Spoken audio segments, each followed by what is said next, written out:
Assalamualaikum warahmatullahi Semangat. wabarakatuh. Kami dari kelompok 4 akan mempresentasikan PowerPoint kami mengenai materi pengukuran resiko dan penanggulangan resiko.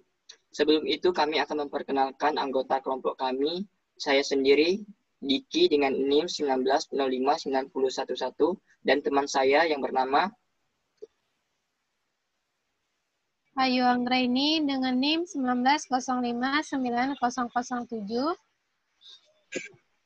Baiklah, di sini kami akan mulai untuk menjelaskan yang dimulai dari teman kita, Diki. pengukuran resiko. A. Dimensi yang harus diukur, informasi yang diperlukan berkenaan dengan dua dimensi resiko yang perlu diukur yaitu 1. Frekuensi atau jumlah kejadian dalam jangka waktu tertentu. 2. Keparahan dari kerugian itu sendiri. Yang ingin diketahui dari dimensi tersebut adalah 1. Rata-rata nilai dalam periode anggaran. 2. Variabel nilai itu dari suatu periode anggaran ke periode anggaran sebelum dan berikutnya. Ketiga, dampak keseluruhan dari kerugian-kerugian itu sendiri. B. Mengukur frekuensi kerugian. Ini maksudnya di sini adalah yaitu ukuran untuk frekuensi kerugian ini adalah probabilitas bahwa satu unit tunggal akan menderita satu jenis kerugian yang disebabkan satu periode tunggal. Begitu juga sebaliknya, jika satu unit banyak yang menderita, maka semuanya juga ikut menderita. Yang C, menentukan keparahan. Dalam menentukan keparahan dalam kerugian, yaitu manajer harus berhati-hati untuk memasukkan semua kerugian yang mungkin bisa terjadi sebagai akibat suatu peristiwa, seperti dampaknya yang terakhir terhadap keuntungan perusahaan yang bersangkutan.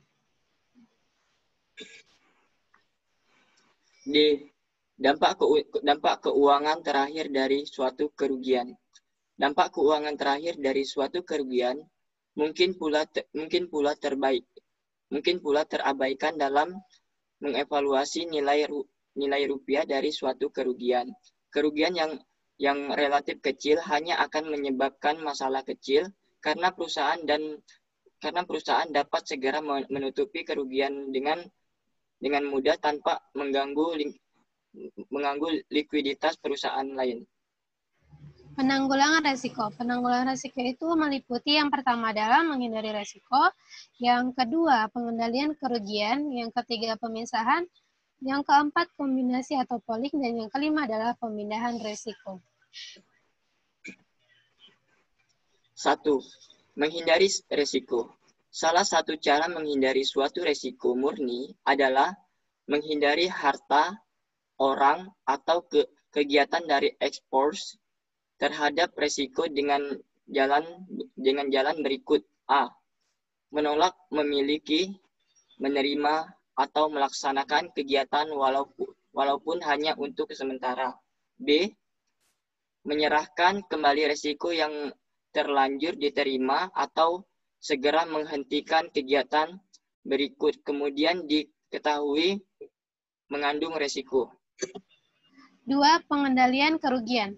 Pengendalian kerugian dijalankan dengan yang pertama adalah menandakan kesempatan untuk terjadinya kerugian, yang kedua adalah mengurangi keparahan jikalau kerugian itu terjadi. Nah, kedua tindakan di atas itu dapat diklasifikasikan lagi dalam berbagai cara, yaitu yang pertama adalah tindakan pencegahan kerugian dan tindakan pengurangan kerugian. Yang kedua, menurut sebab kejadian yang akan dikontrol. Yang ketiga, pelepasan energi yang tidak terkendali sebagai penyebab musibah. Dan keempat, menurut lokasi daripada kondisi yang akan dikontrol. Dan kelima adalah menurut timing atau waktu. 3. Pemisahan.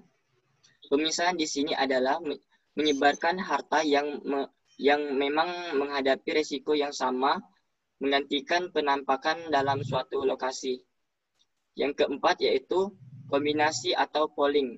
Kombinasi atau pooling menambahkan banyaknya expose unit dalam batas kendali perusahaan yang bersangkutan dengan tujuan agar kerugian yang bahkan dialami lebih dapat diramalkan. Jadi resiko dapat berkurang. Yang kelima adalah pemindahan resiko. Nah, pemindahan resiko ini tuh dapat dilakukan dengan 3 cara, yaitu pertama, harta milik atau kegiatan yang menghadapi resiko dapat dipindahkan pada pihak lain, baik dinyatakan dengan tegas maupun tersembunyi dalam berbagai transaksi atau kontrak. Dan yang kedua adalah resiko itu sendiri yang dipindahkan. Dan yang ketiga, suatu risk financing transfer menciptakan suatu loss exposure untuk transfer. Mungkin sekian dari presentasi kami mengenai materi yang telah kami presentasikan. Kami akhiri. Wabillahi taufiq walhidayah. Wassalamualaikum warahmatullahi wabarakatuh.